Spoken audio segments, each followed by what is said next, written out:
各位網友，呢一味餸呢，就係、用醋啦同埋豉油呢嚟到去醃製嘅雞肉嚟嘅。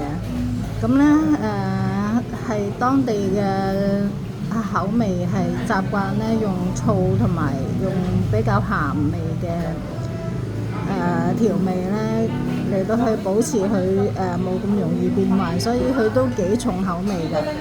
咁呢個價錢呢係85 peso。咁我都依家呢就試下嗰個味道啦。咁其實嗰個雞肉呢就唔係太過腍嘅啫，即係都食到嘅。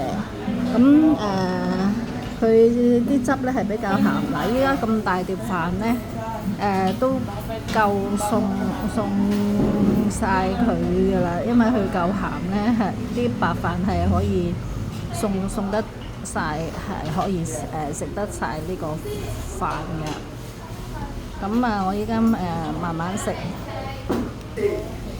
嗱，俾多15 peso 呢就可以愛多另外一個白飯添㗎啦。